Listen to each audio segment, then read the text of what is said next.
Hello students, आप सभी का स्वागत है साकेत ऑनलाइन क्लासेस में। आज हम लोग जिस विषय पर चर्चा करने जा रहे हैं वो आज का हमारा टॉपिक है विद्यालय प्रबंधन। साथ ही हम लोग बात करेंगे विद्यालय प्रशासन पर। वैसे तो जो बच्चे आज इसको सुन रहे हैं वो सभी कम से कम 12 वर्ष से विद्यालय परिवार से जुड़े हुए हैं और विद्यालय संबंधी प्रत्येक चीजों से अवगत है। आज का जो हमारा विषय है विद्यालय प्रबंधन। किसी भी विद्यालय को चलाने के लिए दो चीजों की बहुत आवश्यकता पड़ती है। पहला विद्यालय प्रबंधन और दूसरा विद्यालय प्रशासन। दोनों ही विद्यालय के घटक होते हैं और दोनों ही मिलकर के किसी भी एक विद्यालय को अच्छा और इस योग्य बना सकते हैं कि वो समाज में ऐसे छात्रों को भेजे जो कि नैतिक, शारीरिक और बौद्धिक रूप से समाज का विकास कर सके। विद्यालय प्रबंधन, विद्यालय जो प्रबंधन का तंत्र है उसका तात्पर्य उन सारी व्यवस्थाओं से है जो हमें विद्यालय में दिखाई पड़ती है, जैसे भौतिक संसाधन, मानवीय संसाधन। इन सारी चीजों को इकट्ठा करने की जिम्मेदारी विद्यालय प्रबंधन लेता है। अब जब सारी चीजें इकट्ठा हो जाती हैं तो उन चीजों को किस प्रकार से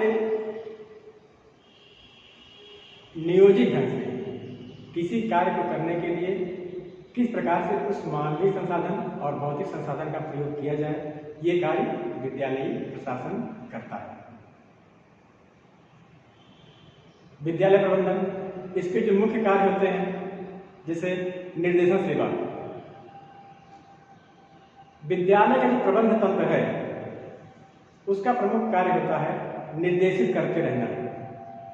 जो एम्प्लॉइज हैं, जो उसके साथ काम करने वाले लोग हैं, जो उसके तंत्र में जुड़े हुए लोग हैं, उन सभी को समय समय पर निर्देशित करने का कार्य प्रबंध तंत्र का होता है। विद्यालय में जो भी चीजें हमें दिखाई पड़ती हैं, चाहे वो विद्यालय के भवन हो, चाहे वो विद्यालय के इंफ्रास्ट्रक्चर्स हो, पुस्तकालय हो, विद्यालय अभिलेख हो, मानवीय संसाधन प्रबंध हो, कक्षा कक्ष प्रबंधन हो, अर्थ एवं वित्त प्रबंधन हो, ये सारी की सारी जिम्मेदारी, ये सारी की सारी चीजों को की प्रबंध करने की जिम्मेदारी प्रबंध तंत्र की हुआ करती है। जैसे विद्यालय का पुस्तकालय, पुस्तकालय में किन किताबों की आवश्यकता है, कौन सी ऐसी किताबें हैं जिनको पढ़ करके विद्यार्थी अपने अच्छे मार्क्स ला सकते हैं और एक अच्छे मानव के रूप में समाज में अपना स्थान बना सकते हैं।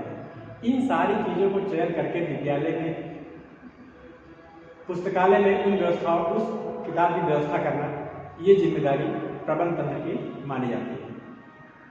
विद्यालय से प्रत्येक वर्ष बहुत सारे छात्र छात्राएं अध्ययन करके आगे निकलते हैं। बहुत सारे छात्र छात्राएं अध्ययनरत रहते हैं। उनके जो अभिलेख होते हैं, उन अभिलेखों को रख रखाव कैसे किया जाना है, उनके लिए क्या संसाधन चाहिए, जैसे अलमारी है, और अभिलेखों को रखने की व्यवस्था कैसी होनी चाहिए, ये सारी व्यवस्थाओं को करने का दायित्व प्रबंध तंत्र का होता है। मानवीय संसाधन के बारे में अगर हम बात करें, मानवीय संसाधन का तात्पर्य होता है विद्यालय में जो शैक्षणिक, गैर शैक्षणिक कर्मचारी हमें दिखाई पड़ते हैं वो आते हैं मानवीय संसाधन के अंतर्गत। वैसे तो हमारे इस देश में 3 प्रकार के विद्यालय मिलते हैं। अभी हम इसके बारे में आगे चर्चा करेंगे, लेकिन अभी हम जो बात कर रहे हैं मानवीय संसाधन प्रबंधन की। मानवीय संसाधन प्रबंधन की जिम्मेदारी प्रबंधक या प्रबंध तंत्र की होती है। प्रबंध तंत्र ही किस अध्यापक की नियुक्ति करनी है, किस गैर शैक्षणिक कर्मचारी की नियुक्ति करनी है, इसका दायित्व प्रबंध तंत्र लेता है।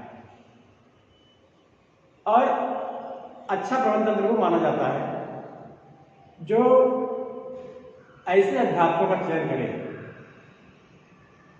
जिसमें उस स्तर के विषय को पढ़ाने की पूरी क्षमता हो और वो नैतिक और बौद्धिक रूप से सबल व्यक्ति हो। कक्षा कक्ष प्रबंधन, विभिन्न प्रकार की कक्षाएं होती हैं विद्यालय में, उन कक्षाओं में क्या सुविधाएं होनी चाहिए, कितनी डेस्क बेंच होनी चाहिए, कितने पंखे होने चाहिए, कितनी लाइट होनी चाहिए, कितनी कुर्सी होनी चाहिए, इन सारी चीज़ों की जिम्मेदारी भी प्रबंध तंत्र के ऊपर ही रहती है। अर्थ एवं वित्त प्रबंधन, अर्थ एवं वित्त प्रबंधन का तात्पर्य होता है पैसे की व्यवस्था, पैसा कहाँ से आएगा और किस मद में खर्च किया जाएगा। खास करके बच्चों ये आवश्यक होता है जो वित्तविहीन विद्यालय होते हैं। वित्तविहीन विद्यालय अर्थात ऐसे विद्यालय जिसमें सरकार किसी प्रकार के वित्त की व्यवस्था नहीं करती है। ऐसे विद्यालयों में जो प्रबंध तंत्र होता है उसकी जिम्मेदारी ये होती है कि वो विद्यालय व्यवस्था चलाने के लिए विद्यालय के द्वारा आने वाले धन को अच्छे ढंग से उपयोग करें और जब भी आवश्यकता पड़े वित्त का प्रबंध वो किए रहे। इसके अलावा विद्यालय निरीक्षण प्रबंधन, समय समय पर विद्यालय का निरीक्षण होना बड़ा आवश्यक होता है। किसी चीज़ का अगर निरीक्षण न किया जाए तो कुछ दिन में उसकी नष्ट हो जाया करती है। अच्छा प्रबंधन वो माना जाता है जो समय समय पर विद्यालय व्यवस्थाओं का निरीक्षण करते रहे, उनकी कमियों को देखता रहे और उन कमियों को दूर करने का प्रयास करता रहे। स्वास्थ्य शिक्षा संबंधी जो प्रबंध किए जाने हैं उन सारे कार्यों को करने का भी कार्य प्रबंध तंत्र के अंतर्गत आता है। स्वास्थ्य शिक्षा संबंधी जैसे विद्यालय का वातावरण ऐसा हो जो कि बच्चों के स्वास्थ्य के लिए हानिकारक न हो, वहाँ पर कहीं जलभराव न हो, वहाँ पर पेड़ पौधे होने चाहिए जिससे उपयुक्त मात्रा में बच्चों के लिए ऑक्सीजन की व्यवस्था हो सके, उचित पेयजल की व्यवस्था होनी चाहिए जिससे बच्चों का स्वास्थ्य खराब ना हो। कहीं ऐसा ना हो कि ऐसा कोई जल हो जिसमें फ्लोराइड की मात्रा ज़्यादा हो और बच्चे पी करके उसको बीमार पड़ने लग जाए। इस प्रकार से स्वास्थ्य संबंधी जो भी चीज़ें विद्यालय के अंतर्गत आने वाले बच्चों और कर्मचारियों के लिए आवश्यक होती हैं उसकी जिम्मेदारी भी प्रबंध तंत्र की होती है। इसके अलावा विद्यालयी कार्यों का मूल्यांकन, समय समय पर विद्यालय में जो कार्य हो रहे हैं वो कार्य किस प्रकार से हो रहे हैं इसका मूल्यांकन करना भी नितांत आवश्यक होता है। बहुत सारे विद्यालय खुलते हैं, बहुत सारे विद्यालय बहुत आगे बढ़ जाया करते हैं, कुछ विद्यालय बंद हो जाया करते हैं। ये सब जो कमियां आती हैं बंद होने के लिए उन सब में प्रबंध तंत्र की अहम भूमिका मानी जाती है। अगर विद्यालय का मूल्यांकन सही ढंग से समय समय पर किया जाए और उनकी कमियों को दूर करने का प्रयास किया जाए तो निश्चय ही विद्यालय निरंतर प्रगति को अग्रसर होगा। ये बात कर ली हम लोगों ने विद्यालय प्रबंधन की। इसका एक अंग और होता है विद्यालय प्रशासन। अब विद्यालय प्रशासन क्या है? ये जो हमें विद्यालय में बिल्डिंग आज जो भी व्यवस्थाएं दिखाई पड़ती हैं, चाहे वो भौतिक व्यवस्था हो चाहे वो मानवीय व्यवस्था हो, इन सारी चीज़ों को उचित ढंग से प्रयोग करना ये दायित्व होता है विद्यालय के प्रशासक का। विद्यालय का प्रशासक कौन होता है? विद्यालय का प्रशासक होता है वहाँ का प्रधान अध्यापक या प्रधानाचार्य या प्राचार्य। जिस स्तर का विद्यालय होगा उस स्तर का वहाँ का प्रशासक होगा। कक्षा 8 तक के विद्यालय है, प्रधान अध्यापक होगा। इंटर कॉलेज है, प्रधानाचार्य होगा। डिग्री कॉलेज है तो प्राचार्य होगा। जो विद्यालय का प्रशासक होता है वो वैसे ही कार्य करता है जैसे एक डीएम अपने जिले में कार्य करता है। ठीक वही स्थिति होती है एक प्रशासक की अपने विद्यालय में। विद्यालय का प्रिंसिपल वैसे ही अपने उस विद्यालय को व्यवस्थित करने का प्रयास करता है, प्रशासित करने का प्रयास करता है, जिस प्रकार से एक जिलाधिकारी अपने जिले को प्रशासित करने का कार्य करता है। अब विद्यालय प्रशासन में कौन कौन सी चीजें हैं, हम इसके बारे में पढ़ते हैं। तो अगर आप देखें शैक्षिक व्यवस्था, किस प्रकार की शैक्षिक व्यवस्था होनी है, शिक्षा की व्यवस्था किस प्रकार से पूरे वर्ष चलनी है, ये जिम्मेदारी होती है शैक्षिक विद्यालय प्रशासन की। कौन सा टीचर किस क्लास में जाएगा, किस समय जाएगा, कितनी देर के लिए जाएगा और क्या पढ़ाएगा, इन सारी चीजों को व्यवस्थित करने की जिम्मेदारी होती है विद्यालय प्रशासन की। शैक्षिक वित्तीय व्यवस्था, शैक्षिक वित्तीय व्यवस्था अगर हम देखें तो जो हमारे सेल्फ फाइनेंस कॉलेज है उसमें ये जिम्मेदारी होती है विद्यालय के प्रबंध तंत्र की। लेकिन जो एड कॉलेज है और गवर्नमेंट कॉलेज है इनमें शैक्षिक वित्तीय व्यवस्था बनाने की जिम्मेदारी भी विद्यालय के प्रशासक अर्थात प्रिंसिपल के ऊपर होती है। उसे समय समय पर जो भी विद्यालय में आवश्यकता पड़ती है वित्त की, चाहे वो विद्यालय में इंफ्रास्ट्रक्चर के लिए आवश्यक हो या किताबों के प्रबंधन के लिए आवश्यक हो, तो ये जो एड कॉलेज होते हैं और गवर्नमेंट कॉलेज होते हैं इसमें प्रिंसिपल ही इसका निर्वहन करता है। इसके अलावा जो विद्यालय प्रशासन का कार्य होता है परीक्षा व्यवस्था। परीक्षा व्यवस्था का तात्पर्य है कि जो बच्चे अध्ययन कर रहे हैं समय समय पर उनकी परीक्षा होनी चाहिए, समय समय पर उनका मूल्यांकन होना चाहिए। या जब भी प्रदेश सरकार परीक्षाएं करवाती है उन परीक्षाओं में सुचितापूर्वक किस प्रकार से परीक्षाओं को संपन्न कराया जाए, ये जिम्मेदारी विद्यालय प्रशासन की हुआ करती है अर्थात प्रिंसिपल की हुआ करती है। इसके अलावा जो अभिलेख होते हैं विद्यालय में उन विद्यालयों का अनुरक्षण करना, उन आलेखों को सुरक्षित करना। बहुत सारे बच्चे विद्यालय में पढ़ रहे होते हैं और उनके अभिलेख विद्यालय में जमा होते हैं, उनका अनुरक्षण करना। बहुत सारे बच्चे ऐसे होते हैं जो विद्यालय से पास होकर के चले गए, उनका भी अभिलेख अनुरक्षित करने की जिम्मेदारी विद्यालय प्रशासन की होती है। इसके अलावा पर्यवेक्षण एवं निरीक्षण करना। आज का जो हमारा समय है किसी भी विद्यालय में अगर केवल निरीक्षण करके ही विद्यालय को चलाने का प्रयास किया जाए तो संभवतः ये संभव नहीं हो सकता है। ऐसे में जो प्रशासक होता है किसी भी महाविद्यालय, विद्यालय या किसी भी संस्था का, उसकी जिम्मेदारी होती है कि वो पर्यवेक्षण भी करे। पर्यवेक्षण करने के साथ साथ उसमें होने वाली कमियों को इंगित करे और उन कमियों को दूर करने का भी प्रयास करे। क्योंकि जो प्रशासक है उसी के अधीन जो भी विद्यालय व्यवस्थाएं होती हैं निरंतर चला करती हैं।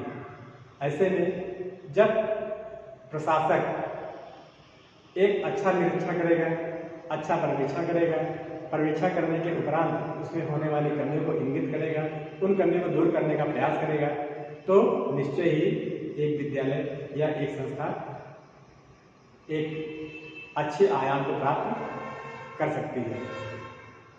कहने का मतलब संस्था का संपूर्ण प्रशासन, प्रशासनिक व्यवस्थाओं का सारा दायित्व विद्यालय प्रशासन के अंतर्गत या विद्यालय की जो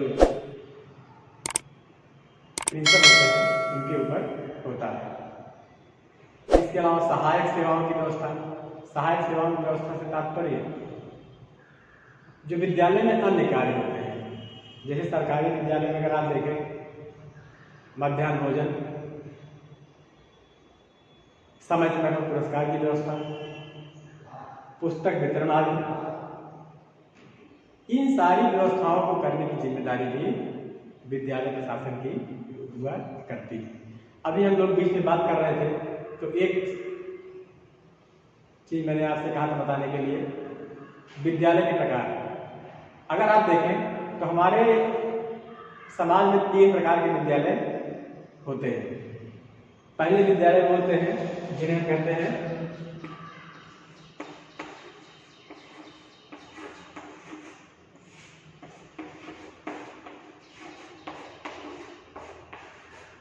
राजकीय विद्यालय। दूसरे में होते हैं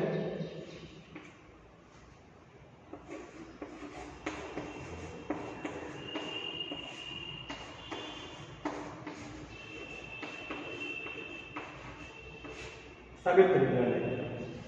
तीसरे होते हैं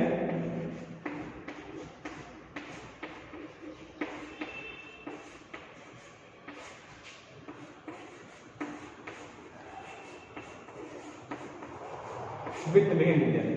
ये 3 प्रकार के विद्यालय हमारे समाज में आपको दिखाई पड़ जाएंगे। राजकीय विद्यालय कौन होते हैं?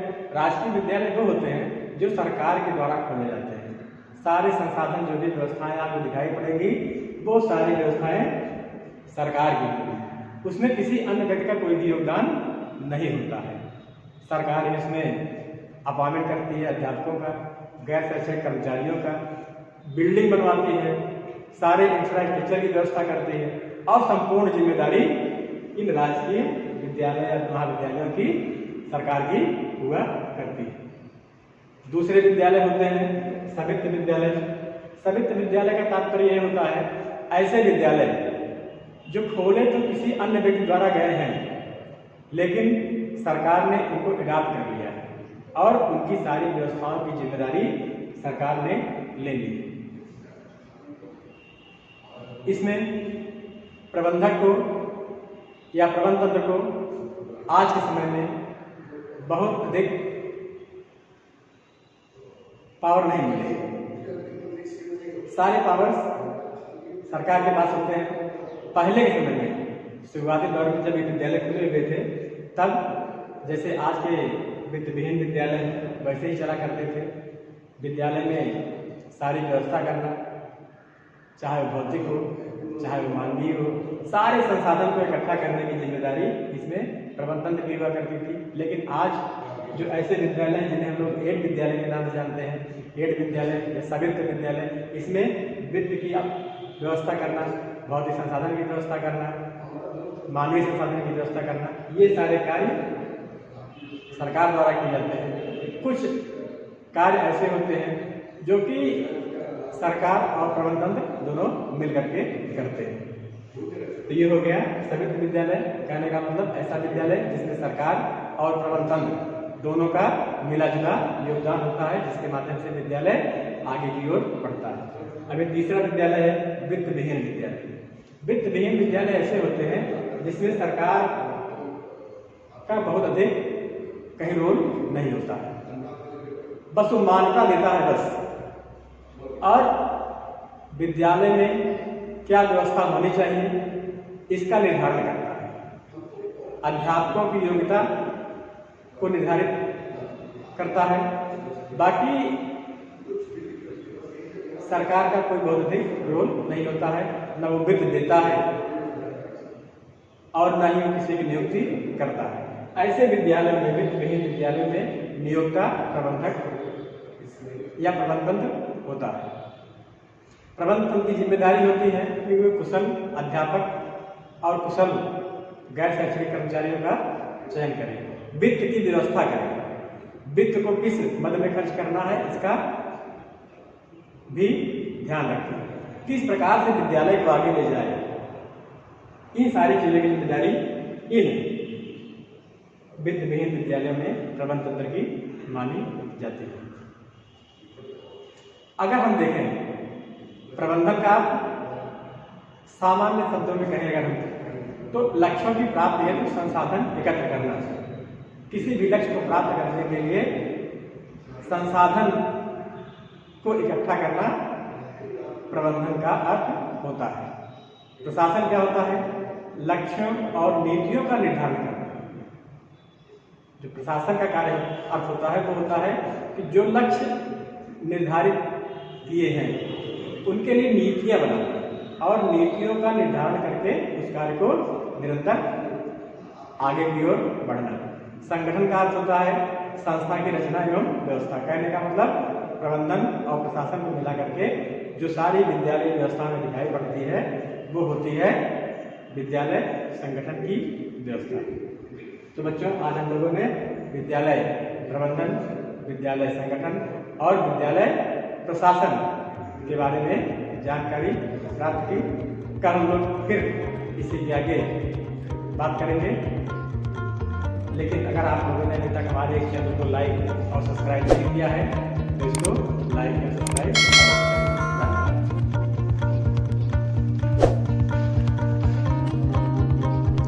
इस वीडियो को अपने दोस्तों के साथ ज़रूर शेयर कीजिए। अगर इस टॉपिक पर आपके कोई भी क्वेश्चन है तो नीचे कमेंट करके पूछिए, हम उत्तर देने का प्रयास करेंगे। और अगर आपने अभी तक हमारे चैनल को सब्सक्राइब नहीं किया है तो तुरंत सब्सक्राइब करिए, साथ ही बेल आइकन पर क्लिक करें ताकि आगे आने वाले सभी वीडियो आप तक पहुंचते रहें और आप हमसे यूं ही जुड़ें।